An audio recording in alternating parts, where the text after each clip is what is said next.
Hello everyone. Today we would learn how can we collect data from the social network website Twitter. Twitter is a microblogging website which allows users to write posts which are limited by 280 characters. Due to the diverse set of users and topics which are present on Twitter, it becomes a really appealing platform to look at a variety of social media analysis. This is what a typical tweet looks like. It would have a username who did the tweet. A tweet can have some text, hashtags which are denoting the topics of this tweet. It can have links which are pointing to external websites. You can mention other users to tag them in the post, and you can also have media attached with the tweet. Now that we know what a typical tweet looks like, the question comes is how can we collect this data programmatically at a larger scale? The answer to that question is an API.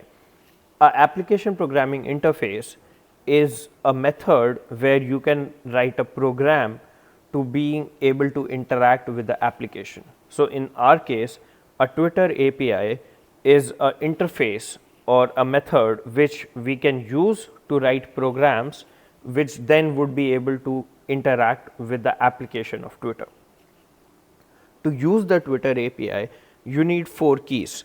These are customer key and consumer secret key, which are important for authenticating you as a user with the Twitter API. And then you have access token and access token secret key, which is used to see what access these keys or this program have to Twitter. So for example, if you have a key with read and write access, that program can read other tweets and also make its own tweets, create new tweets.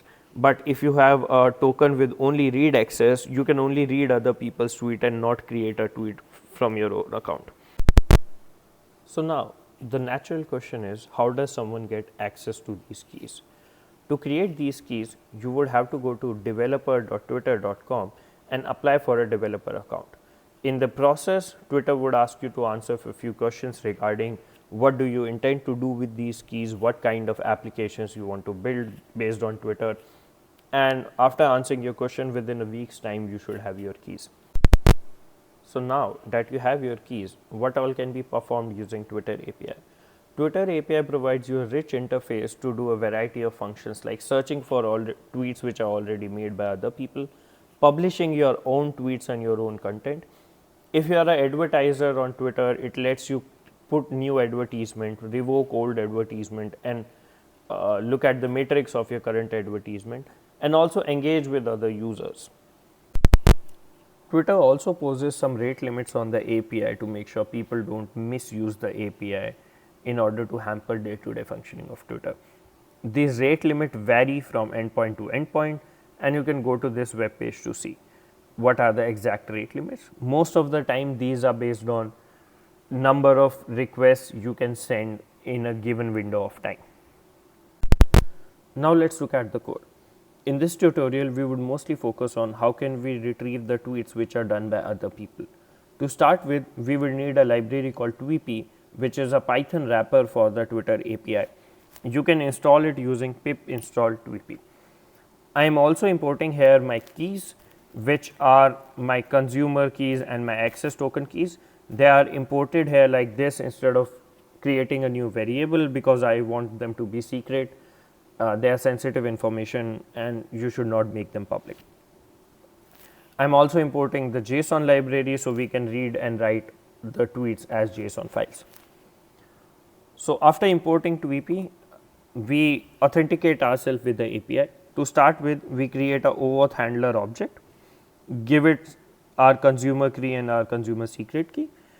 With the authentication object which we get back, we set our read and write accesses using our access token and access secret, and then we create a new object with this auth with our API. Now this is the object of our API which we would use to interact with the Twitter itself. The first endpoint we want to look at is the search API. Search API is useful for filtering out the tweets which are already done by people. To filter out these tweets or to search them, you can do it based on a varied set of parameters. These can be A query string, this is just a string which Twitter would look for and would return you tweets which have that string as a substring. You can also filter tweets by geocode, so you can filter tweets which are done at a certain location. However, this is subjective to the user providing their location to Twitter. You can also filter for language, types of results. So, do you want the most popular tweets, the tweets which are done most recently, or a mix of both? Number of tweets which you want. In one call, it can return a maximum of 100 tweets.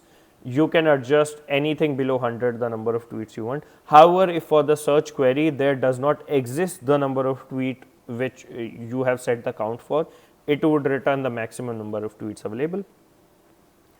You can also have a since ID or a max ID which would put time restrictions on when the retrieved tweet should have been done.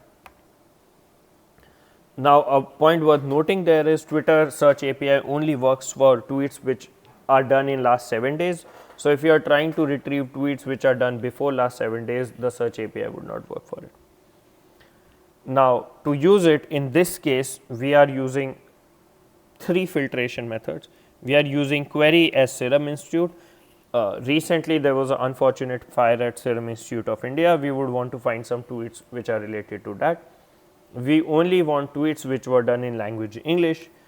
An extended mode sets the tweet object we want to retrieve to be extended, which means that it would bring in all the information of tweet along with the text. It would also, if there was a media present, the media present with it, the hashtags presented, and the entire information of the tweet, and not just the limited tweet object. To use the search API, we take the API object we created, we use the search method of the object, we pass it on our parameters. Here I am retrieving only 20 tweets, and I run this code,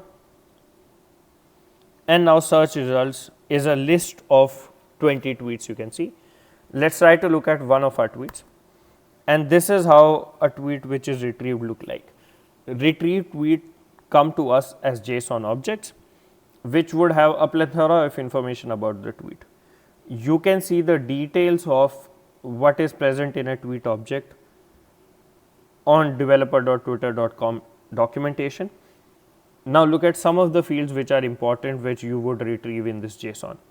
This would have a created at which would tell you the date and time when the tweet was created, a unique ID of the tweet which Twitter maintains to uniquely identify this tweet, the actual text of the tweet, the source of the tweet which will talk about how this tweet was generated, was it done on an Android phone or an iPhone or using the Twitter website on a desktop, is it a reply to another tweet, who is it a reply to, and it would also have a user object which would give you all the information about user who made the tweet, like ID of the user, name of the user, location of the user if it is given to Twitter, is he a verified user or not, number of followers the user has, number of friends the user has, coordinates at which this specific tweet was made,